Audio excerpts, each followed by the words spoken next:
Good afternoon, everybody, and happy Monday. Let's get to it, and we'll begin with a few scheduling announcements today. President Trump will be hosting the Canadian Prime Minister Mark Carney tomorrow for a working meeting here at the White House. On Thursday, the president will host his 8th cabinet meeting alongside his incredible team. Also on Thursday afternoon, President Trump will host the president of Finland, Alexander Stubb, for a working meeting here at the White House. The president also wanted me to relay his congratulations to Japan for electing their next prime minister, a highly respected person who also happens to be the first female to hold the position for our great ally. While President Trump continues to negotiate peace deals, meets with world leaders, and celebrates the 250th birthday of our United States Navy, as you saw he and the First Lady do just yesterday, Democrats, unfortunately, are continuing to play political games. And we are now in day 6 of the Democrat federal government shutdown. Millions of American federal workers are under enormous financial stress as a result, wondering how they will pay their bills and take care of their families.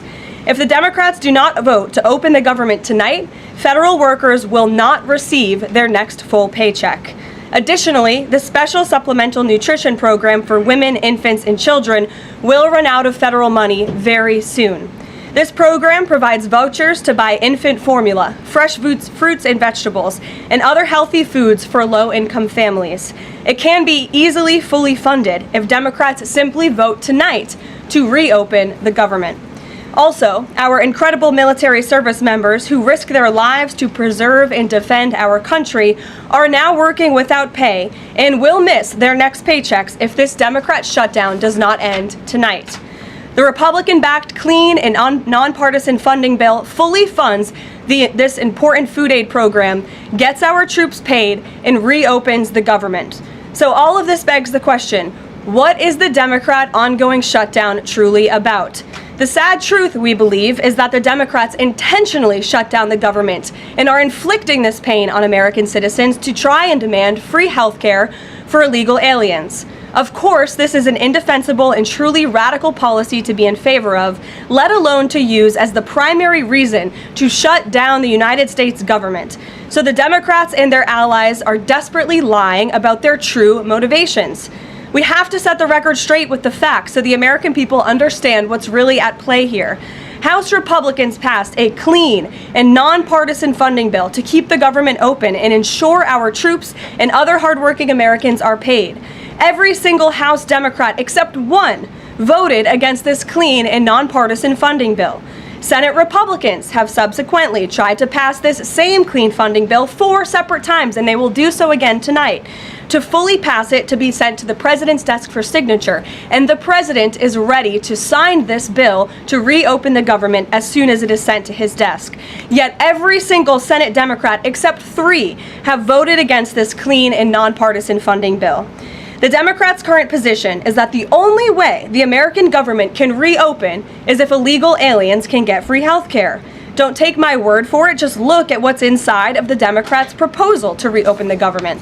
Their funding proposal would result in nearly $200 billion spent on health care for illegal aliens and other non-citizens over the next decade. To put this in perspective, $200 billion is enough money to fund the entire children's health insurance program, which provides health insurance to low-income children and women. Under the Democrats' proposal, the millions of illegal aliens who improperly were granted asylum and paroled under the Biden administration would once again be allowed to receive Medicaid benefits. It does not end there. The Democrat proposal would also require Medicaid to pay more for emergency care provided to illegal aliens than it does for American patients who are disabled, elderly, or children. When someone shows you who they are, believe them. The Democrat Party has unfortunately closed our government, costing Americans their jobs, threatening our military readiness, harming our economy, and causing chaos, all to help the illegals who broke into our country. Instead of holding illegal aliens accountable and removing them from our country, which is what this administration is trying to do every day, the Democrats want to give them the free benefits paid for by the American taxpayer. Democrats in 2025 are for illegal aliens first and Americans last. This is the reality we are unfortunately facing right now in Washington, D.C. President Trump and Republicans will not give in to these radical demands. The President and Republicans have a sacred responsibility to serve and protect the interests of their constituents, the American people. That's why we are backing a clean and nonpartisan funding bill with no strings attached to reopen the government. Democrats should do what they did 13 separate times under Joe Biden and vote for this exact same type of funding bill. Now the Senate will vote tonight for the 5th time to reopen the government on the 6th day of this shutdown. All we need are an additional 5 Democrat senators to end this madness and vote for the clean funding bill to reopen the government. If you are an American watching at home right now, call your Democrat senators and tell them to do the right thing and end this shutdown. With that, I will take your questions. Here in our new media seat today, we have Elizabeth Mitchell from the Daily Signal. Elizabeth, thanks for being here, and please kick us off. Thank you for having me. I have 2 questions. First, President Trump told reporters yesterday that firings of federal employees are taking place right now. In which departments have people already been fired from their federal jobs due to the shutdown? The president was referring to the hundreds of thousands of federal workers who have been furloughed as a result of this federal government shutdown, both here at the White House and across the entire federal government, at agencies across the board. There are federal workers who are staying home. Many of them work in the White House. You know them. Some of them sit just behind me at those desks. They are unable to show up to work right now because the Democrats chose to shut the government down. And so we're already, unfortunately, seeing the consequence of this. And then, of course, the Office of Management and Budget is continuing to work with agencies on who, unfortunately, is going to have to be laid off if this shutdown continues. And Secretary Robert F. Kennedy Jr. said the FDA was required by federal law to approve the new abortion pill last week. Is the administration considering steps to undo this in light of requests from pro-life Congress members and organizations? I think Secretary Kennedy and the Department of Health and Human Services, as I addressed in the briefing last week, were following the law, and we will continue to do so. As I said last week as well, it's not an endorsement of this drug by any means. It's just a law that they were following. Jennifer. We heard you say that you want people to call their Democratic senators. Is the president calling Democratic senators himself? Can you say what he's doing today to resolve the shutdown? Yep, I was just in the Oval Office. He was on the phone with Speaker Johnson. He's also spoken with the Senate Majority Leader, who are in touch with, of course, moderate Democrats and Democrats across the board, who we understand hopefully want to do the right thing by their constituents to reopen the government. So the president is being kept very well apprised of the ongoing shutdown on Capitol Hill. And of course, his position is very clear. There's nothing to negotiate, just reopen the government, and then we can talk about all the important issues facing our country. So he hasn't called specific members of Congress? Not to my knowledge, no. And then on the Affordable Care Act, is he willing to give more, to share more on what he'd like to negotiate on the Affordable Care Act later? Is he willing to say specifically what he would like and when? But look, the president is definitely committed to fixing and improving our healthcare system. You saw it again last week when he had one of the largest pharmaceutical companies in the world coming into the Oval Office and promising to lower drug prices by 200, 300, 100% in many cases for various types of drugs for American patients. That is a huge fix to a broken system that has been ripping off the American people for far too long. So the president's very committed to this. But right now, we need to reopen the federal government, and the president is remaining very firm in that position. Catherine. If the vote fails in the Senate today to reopen the government, would that trigger layoffs? Look, again, we hope that the vote will not fail because this administration wants to reopen the government. We don't want to see people laid off. But unfortunately, if this shutdown continues, layoffs are going to be an unfortunate consequence of that. Is there timing for when that would happen? Well, look, we'll see how the vote goes tonight. And can you confirm, is the White House floating a proposal to cap Obamacare subsidies by denying them to new enrollees? I have not seen a proposal like that. Emily. Thanks, Caroline. The president said yesterday he was considering a phase 2 approach to Venezuela. Is the president considering U.S. boots on the ground or any kind of support of overthrowing Maduro? I won't get into any specific proposals that are being considered by the president and his national security team, but I think we've been pretty transparent and clear in the administration's view of the illegitimate Maduro regime, and the president has taken very unprecedented, tough action to end the illegal trafficking of illicit drugs into our country from Maduro's illegitimate regime. Danny, go ahead. Thanks, Caroline. The French government has collapsed again for the fourth time in a year. And I was just wondering if there's any concern in the White House about the kind of ongoing political crisis there.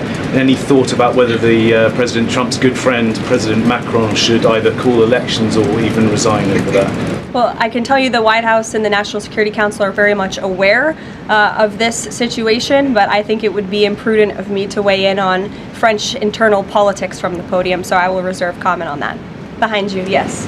What is President Trump's expectations for talks today and I guess this week in Egypt? And is there a new timeline that the president is giving all sides to reach an agreement? Yes, there are technical talks happening right now in Egypt amongst Special Envoy Witkoff and Mr. Kushner, as well as their respective parties from all sides. What we saw take place on Friday, and I have not commented on that from the podium yet, is truly remarkable.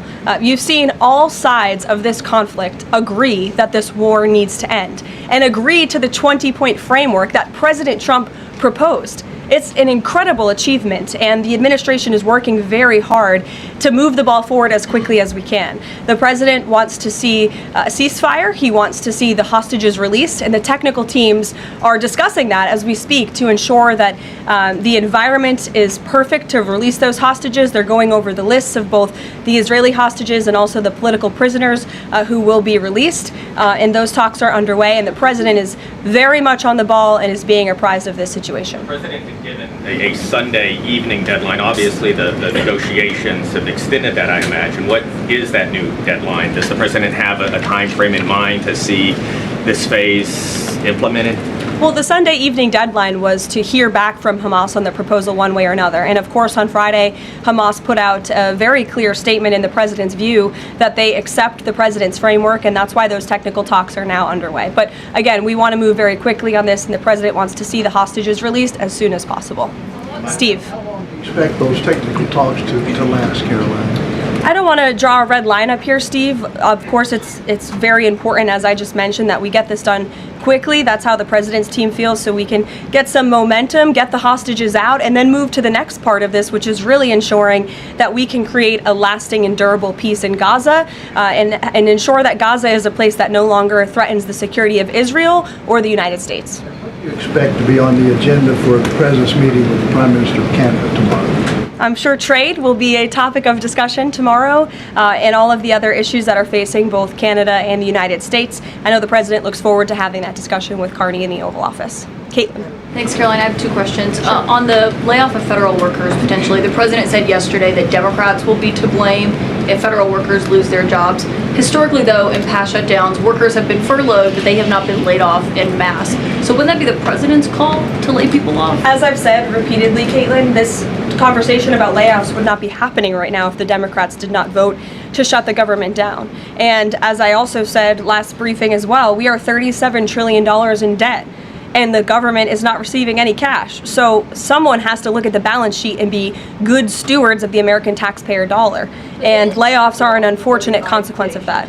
First term, for example. Well, as I'm telling you now, this administration is focusing on checking the balance sheet and ensuring we're doing the right thing by the American taxpayer. And again, these conversations about layoffs would not be happening in the White House today if not for the Democrat shutdown. And they have a choice to change that. They have another opportunity tonight to do the right thing to reopen the government. Joey. Judge over the weekend. Sorry, my second question. A federal judge over the weekend that the president had appointed to the bench in his first term in office basically argued that he could not deploy other states' National Guards to Portland. Basically said that it was untethered, his argument, to what is actually happening on the ground. Which local officials in Portland have said that the National Guard is needed there? With all due respect to that judge, I think her opinion is untethered in reality and in the law. The president is using his authority as Commander-in-Chief, U.S. Code 12406, which clearly states that the president has the right to call up the National Guard in cases where he deems it's appropriate. And if you look at what has happened in Portland, Oregon, for more than 100 nights, I was talking to our law enforcement team about it this morning, for more than 100 days, night after night after night, the ICE facility has been really under siege by these anarchists outside. They have been disrespecting law enforcement. They've been inciting violence. We saw, again, a guillotine rolled out in front of this federal building. And so the president wants to ensure that our federal buildings and our assets are protected. And that's exactly what he's trying to do. And ultimately, in the case in Los Angeles, that judge ruled in the Ninth Circuit, that panel of judges ruled that those troops could remain and that the president was well within his authority to do so. So we are appealing that decision. As you know, we expect a hearing on it pretty quickly, and we're very confident in the president's legal authority to do this, and we're very confident we will win on the merits of the law. But no local officials that you can point to that have said we need the National Guard? Because I spoke to the police chief of Portland last week. He said that the president's claims just don't match up with what's happening on the ground. I would encourage you as a reporter to go on the ground and to take a look at it for yourself, because there's been many members of the press, not press in this room, but independent journalists, some of whom we'll be inviting to the White House very soon to share their stories, because they have been in the middle of these riots and they have witnessed the anarchy that is taking place night after night. It's on video. You should play it on your show. You have a great opportunity on prime time on CNN to show your audience. Yeah, but you're probably talking to partisan Democrat officials who are opposed to everything this president does. You should also ask the people who live in Portland. We've actually heard from many members of the community who have said that this is complete civil disobedience. It's a mess. It's been loud. It's been troubling for neighbors in the community who are just trying to live peacefully. And these people are not there to peacefully protest. They are there to cause mayhem and havoc. Yeah, Caroline. Stephen, go ahead. Thank you, Caroline. Two questions.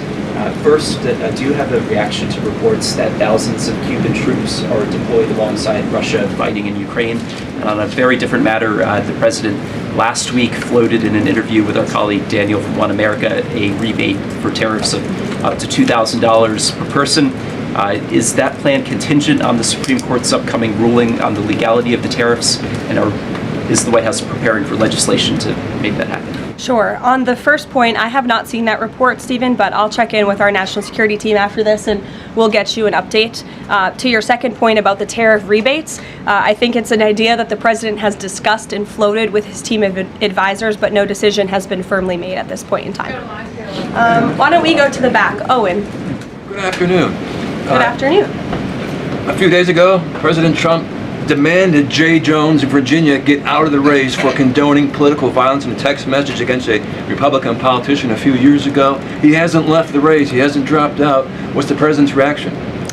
Well, as you know, I'm not at liberty to discuss political races from the podium. I think the president himself made his position very clear, and I think anyone could agree the messages that were sent by this Democrat nominee for Attorney General in Virginia are really shocking, alarming, and completely unacceptable. He was threatening to kill his opponent and his opponent's children, and that type of rhetoric has zero place in our country, and the president was absolutely right to condemn that. One more, please. Sure, go ahead. Thank you. The Democrats have questioned and scrutinized the president's comments about using potentially the military, American cities, as training grounds for the military. And when you look at Portland, Chicago, local and state officials say that their local law enforcement is able to handle the situations, these protests on the ground. The president says that Portland is burning, using that as justification for the National Guard in Portland. But when you look here in Washington, D.C., the president just last week said it is now a completely safe city, and there are still National Guard members on the streets that are not involved in ICE activities. Can you provide the justification for the White House here in Washington, D.C., why the National Guard members continue to be out on the streets? Because Washington, D.C. has invited the National Guard here. Why?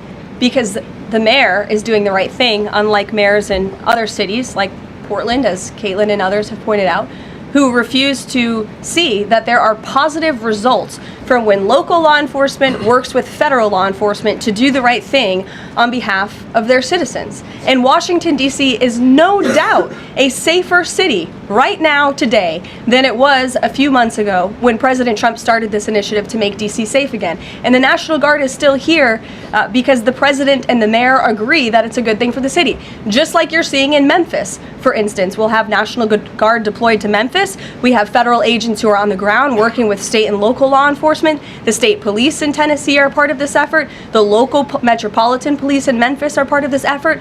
State and local law enforcement and federal law enforcement should be working together. And it's a shame that we see in some cities across the country that their mayors are just simply refusing to cooperate because they don't like Donald Trump. And that's what this boils down to. And I don't think any American would disagree that Chicago needs more law enforcement reinforcements, that they need more resources. Look at this headline from over the weekend. At least 30 people shot during the weekend in Democrat-run Chicago. 5 of them were killed in one weekend. This is completely unacceptable, and the president wants to make American cities safer, and he's willing to work with anyone to do it. If the courts allow you to ultimately send in the National Guard into Chicago and Portland, do Democrats not have reason to be concerned that there are long-term plans by this administration to keep U.S. military or the National Guard in American cities, like what we're seeing here in Washington? Why should they be concerned about the federal government offering help to make their cities a safer place? They should be concerned about this. They should be concerned about the fact that people in their cities right now are being gunned down every single night. And the president, all he's trying to do is fix it. And there has been a complete smear campaign by the Democrats and the media, quite frankly. I was reading Political Playbook this morning, one of the most inside the Beltway newsletters you can find. And you guys are framing this like the president wants to take over the American cities with the military. The president wants to help these local leaders who have been completely ineffective in securing their own cities. And we have already seen there's a positive formula for that. Look at Washington, D.C. The murder rate has declined significantly. Our streets are safer. People who live here feel safer. All of you in this room, I know you do, you just won't admit it.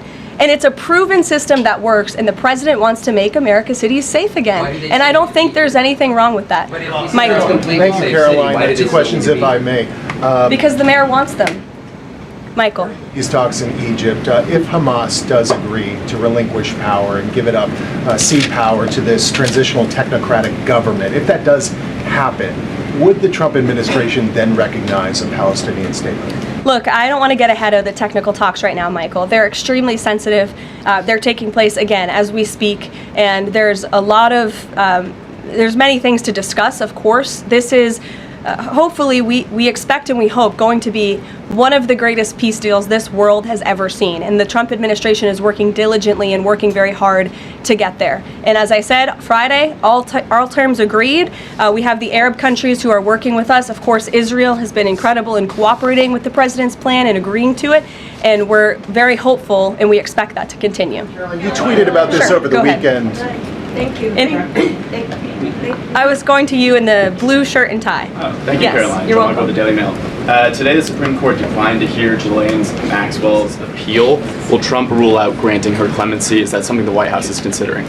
It's not something I've heard discussed, and we don't comment on clemency requests that may or may not have been made, but I'm certainly not tracking that one at this point in time. Caroline. Jordan, go ahead. Thank you, Caroline. So we're talking about these radical groups in Portland and Chicago. I know the president has spoken about potentially going after George Soros with RICO charges and for funding all of this violence. Has there been any update on that? And also, is the administration looking into the other nonprofits, maybe taking away their 501c3 status for funding this violence? And then I have one more question. Sure. The financial backing of these groups, particularly Antifa, is certainly something the administration is looking into aggressively. And the federal government has never really been mobilized or tasked with doing that. So we're kind of kickstarting that into gear. The FBI is working on it alongside the White House's Homeland Security Task Force. We have our intelligence community looking into this as well. And even the Secretary of Treasury is involved with these matters since they are financial in nature. And we will continue to get to the bottom of who is funding these organizations in this organized anarchy against our country and our government. It's a question the American people have been begging the answer for many years, and we're committed to uncovering it. And when we do, I'm sure you'll be one of the first people to know. Separately, Caroline. Thank you. So Gaza, under the president's plan, is going to be governed by a transitional governance of a technocratic, apolitical Palestinian committee made up of qualified Palestinians and international experts. Now, given how radicalized the Palestinian population is in Gaza and in the West Bank, Can you offer some insight or guidance into who are some of these Palestinians that are going to be considered for leadership roles in Gaza, and where you're going to be finding them, and do you have any names? We're not quite there yet, Jonathan. The president believes peace is possible in Gaza, and that's why he presented this detailed and comprehensive plan. The first step of that is securing a ceasefire and releasing the hostages, and then those conversations about ensuring a durable and lasting peace can continue. But what do you need to have peace in a region like Gaza that's been war-torn for far too long? You need security guarantees, and you need good governance. And so those will be two of the priorities that this administration is focused on. If I may, the president has said he wants the government to reopen this week in a deal. What's going to happen by the end of the week if there's no deal? What's the White House prepared to do? With no deal with what? To reopen the government. Look, as I said, unfortunately, there's going to be a lot of pain inflicted. There already is on the American public, on our troops who are not being paid, again, on women and young children who depend on critical food assistance. We hate to see this. And in fact, the Office of Management and Budget is trying to do everything they can to find funds to get out the door for these vulnerable populations in our country. Again, we shouldn't be having to do that. The Democrats have a chance to change course tonight. I believe the vote's taking place at 6:30, and we urge Democrat senators to vote to reopen the government and to do the right thing. Thanks, guys.